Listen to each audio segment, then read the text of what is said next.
Hello guys, के Ketan classes में आप लोग का स्वागत है। और आज आपके लिए 10th क्लास के लिए हम वो क्वेश्चन लेकर आए हैं जो बार बार आपके एग्जाम में पूछा जाता है, जो कि यहाँ पर लिखा हुआ है। √2 एक अपूर्ण संख्या है, 3 + 5√2, 1/√2 और 7√2। इसको क्या करना है? सिद्ध करना है कि सिद्ध करे कि यह सब संख्या है अपूर्ण संख्या है। अब हम आते हैं कि सबसे पहले यह क्वेश्चन का टाइप नंबर 1 होता है, यह दूसरा टाइप होता है, यह तीसरा टाइप होता है और यह चौथा टाइप होता है। यानी कि इस 4 प्रकार के टाइप से आपके एग्जाम में जो आएंगे प्रश्न वह 2 अंक के होंगे। यानी सी कहने का मतलब यह क्वेश्चन जो है यह आपके लिए वीवीए होने वाला है। और इस क्वेश्चन को आप ध्यान से, इस वीडियो को ध्यान से आप देखते हैं तो एग्जाम में आपका 2 नंबर कंप्लीट हो सकता है।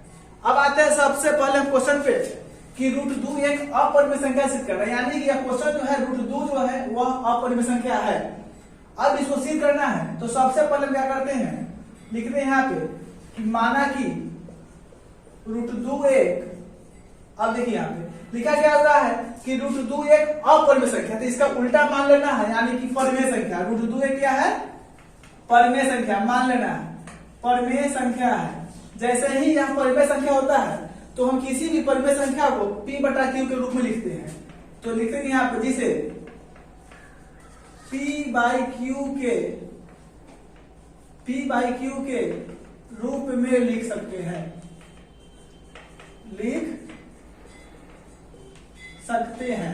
जब लिख सकते हैं यानी कि माना कि √2 एक अपरिमेय संख्या है जिसे p/q के रूप में लिख सकते हैं, जिसका उभयनिष्ठ गुणनखंड,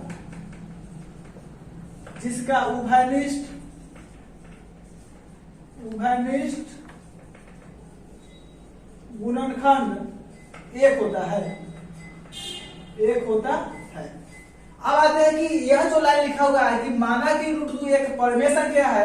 जब परिमेय संख्या होती है तो हम p/q के रूप में इसको लिख सकते हैं, और जब p/q के रूप में लिख सकते हैं और इसका उभयनिष्ठ गुणनखंड कितना होता है? 1 होता है। यानी कि किसी भी प्रकार का क्वेश्चन पूछता है कि √2 पूछे, √3 पूछे, √5 पूछे, √7, √8, √9, यानी किसी प्रकार का सिंगल क्वेश्चन आपसे पूछता है कि रूट वाले को सिद्ध करना है कि वह एक अपरिमेय संख्या है, तो यह जो पहली पंक्ति है इसको आपको क्या करना है? याद कर लेना है। अब आते हैं इसके बाद नीचे जैसे लिखे यहाँ पर कि √2 एक परिमेय संख्या है, p/q के रूप में लिख सकते हैं, तो यहाँ पे लिखेंगे हम कि p/q = √2। ठीक है। यहाँ पे इसके बाद क्या लिखेंगे हम कि दोनों तरफ वर्ग करते हैं, दोनों तरफ वर्ग करने पर। अब दोनों तरफ वर्ग करने का मतलब क्या होता है कि दोनों तरफ स्क्वायर करते हैं। तो दोनों तरफ स्क्वायर कैसे करते थे यहाँ पे ध्यान दीजिएगा, p/q का स्क्वायर और √2 का स्क्वायर। p गुने p, स्क्वायर का मतलब क्या होता है कि उसको 2 बार गुना करते हैं। p गुने p तो होता है p², और q गुने q का तो होता है q²।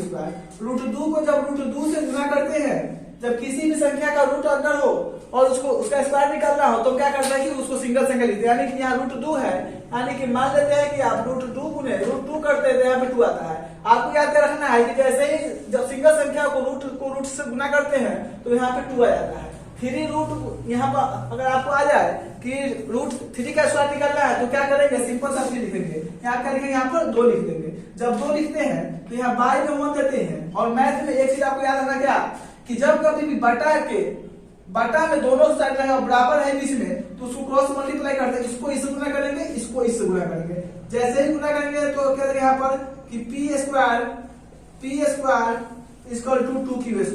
इसको इसे किए, इसको इसे किए। आपको जिससे मन करे पहले कर सकते हैं। फिर आगे बढ़ते हैं हम, तो इसको हम लोग इस प्रकार से लिख सकते हैं कि 2q² = p²। अब देखिए एक चीज आपने बहुत पहले पढ़ा होगा कि 2x = 4 होता है, तो x = 4/2। यानी कि इसको लिखने का मतलब क्या है कि यहाँ पर हम बोल सकते हैं कि 2 जो है वह 4 को भाग दे रहा है। ठीक उसी तरह से यहाँ पर निकालते हैं कि q² = p²/2 लिख सकते हैं। क्या हो सकता है यहाँ पे? q², यहाँ पे q² = p²/2 यहाँ पर लिख सकते हैं। तो यहाँ पे कहने का मतलब क्या होगा कि 2 जो है वह p² को विभाजित कर रहा है। जब 2 जो p² को विभाजित कर रहा है यानी कि 2 डबल p को यहाँ पे करता है तो सिंगल p को भी कर सकता है। लेकिन यहाँ पे आपको लिखना नहीं है, लिखना क्या है यहाँ पे कि चूंकि 2 जो है वह p² को विभाजित करेगा, 2² को विभाजित करेगा। जब 2 को विभाजित करेगा तो सिंपल सा है कि जब डबल पी को करेगा तो वह सिंगल पी को भी विभाजित करेगा। अब इसका क्या होता है, यहाँ पे पी को भाग दे दिया, अब बचा कौन, क्यू बचा हुआ है, तो क्यू के लिए यहाँ पे मानते हैं हम, फिर मानेंगे कि माना कि पी बराबर यहाँ पे 2 है तो यहाँ पे मानेंगे 2 है, फिर लिखेंगे कि दोनों तरफ वर्ग करने पर, दोनों तरफ वर्ग करने पर, दोनों तरफ वर्ग करते हैं तो यहाँ पे पी स्क्वायर इक्वल टू 2 का आर स्क्वायर, तो यहाँ पे आता है पी स्क्वायर और 2 को स्क्वायर करता है 4 आर स्क्वायर। अब देखिए यहाँ पी स्क्वायर दिया हुआ है और यहाँ पे आपको पहले ही पी स्क्वायर का मान आ चुका है। पी स्क्वायर का मान क्या आ चुका है यहाँ पे कि 2q स्क्वायर, यहाँ पर दीजिए आप यहाँ पे 2q square equal to 4r square, 2 को 2 यहाँ पे काटते हैं तो आएगा 2, यानी कि 2r square equal to q square लिख सकते हैं। जैसे ही आप लिखते हैं तो फिर वही बात आते हैं कि 2 जो है वो q स्क्वायर को नीचे बटा में आएगा, यानी कि 2 जो है वो q स्क्वायर को भाग देगा। जब भाग देगा तो यहाँ पे सिंपल से लिख देना है कि चूंकि 2 q स्क्वायर को विभाजित करता है, विभाजित करता है, जब डबल क्यू को करेगा तो सिंगल क्यू को भी करेगा, लिखेगा कि 2 क्यू को विभाजित करेगा। अब जब देखिए यहाँ पे आपने क्या लिखा था कि p बाई क्यू के रूप में हो, इसका उभयनिष्ठ गुणनखंड कितना होता है, 1 होता है। लेकिन आपको क्या प्राप्त हो रहा है, यहाँ पे 2 प्राप्त हो रहा है, क्यू वाले में भी और p वाले में भी आपको 2 प्राप्त होता है। तो यहाँ पे क्या लिखना है, यहाँ पे लिखना है कि हम जानते हैं कि p बाई क्यू का उभयनिष्ठ गुणनखंड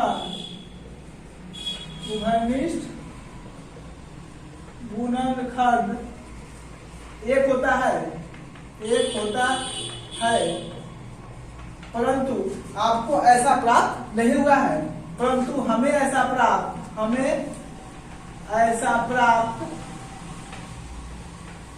नहीं हुआ है।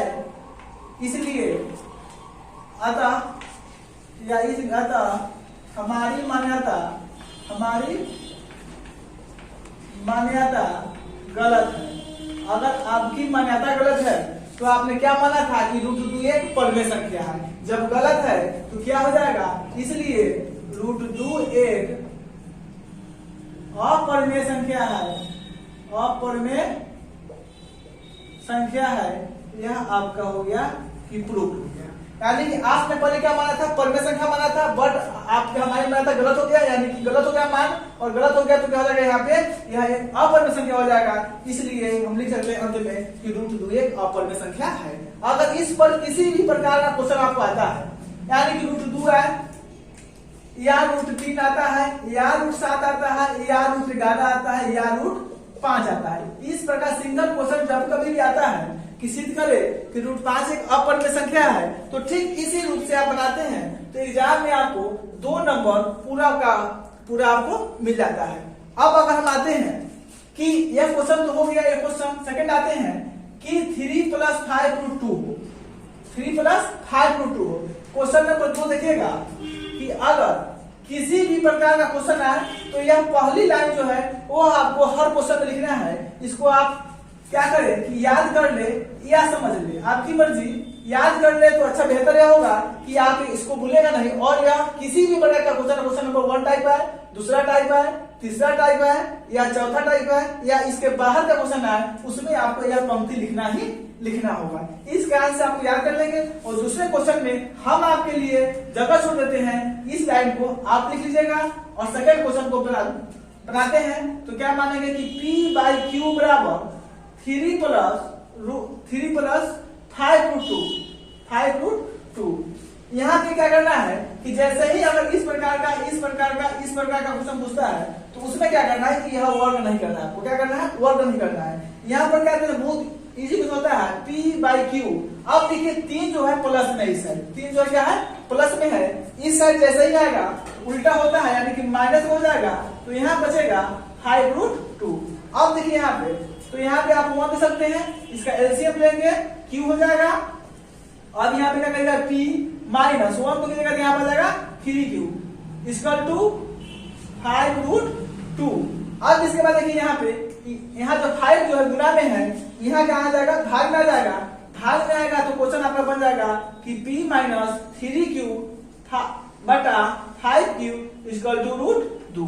अब देखिए यहाँ पे आपको दो चीज निकलेगा, एक तो निकलेगा रूट वाला संख्या, दूसरा निकलेगा बटा वाला। जैसे ही बटा में आ जाते हैं यहाँ पे तो हम कह सकते हैं कि परिमेय संख्या जो होती है वह p बाई q के रूप में होती है। तो यहाँ पे आप लिख सकते हैं कि चूंकि p माइनस 3q बटा 5q एक परिमेय संख्या है, एक परिमेय संख्या है, परंतु रूट 2 जो है, रूट 2 एक अपरिमेय संख्या है, अपरिमेय संख्या है। इसलिए 3 प्लस 5 रूट 2 एक अपरिमेय संख्या है, अपरिमेय संख्या है। प्रूफ। यहाँ आपको इस तरह से, इसमें कुछ नहीं करना है, यहाँ प्लस होगा, यहाँ 3 प्लस में है तो यहाँ पे लगना माइनस में, अगर यहाँ पे माइनस होता तो यहाँ पे प्लस में आता। अब अगला कुछ आते हैं कि 1 बाई रूट 2, 1 बाई रूट 2, बारी बारी सब समझते रहेगा कि 1 बाई रूट 2 दिया हुआ है तो 1 बाई रूट 2 को कुछ नहीं करना है। आप ध्यान देगा यहाँ पे कि p by Q, question number 3 बराबर मानना है 1 बाई रूट 2। हमने पहले ही बताया था यहाँ पे कि जब कभी भी बटा में बराबर में आए तो क्रॉस मल्टीप्लाई करते हैं, और जैसे ही इसको क्रॉस मल्टीप्लाई करेंगे तो यहाँ पे आएगा 2 रूट 5 इक्वल टू क्यू। अब देखिए यहाँ पे फिर रूट वाला कर लीजिए, फिर यहाँ पे क्यू बटा p। अब यहाँ पे क्या देखते हैं कि यहाँ पे क्यू बाई पी जो है वह बटा में है। जब कभी भी बटा में होता है तब उसको परिमेय संख्या कहते हैं, यानी लिख सकते हैं यहाँ पर कि क्यू बाई पी एक परिमेय संख्या है, परिमेय संख्या है, परंतु रूट 2 अपरिमेय संख्या है, अपरिमेय संख्या है। इसलिए 1 बाई रूट 2 एक अपरिमेय संख्या है, अपरिमेय संख्या होगा।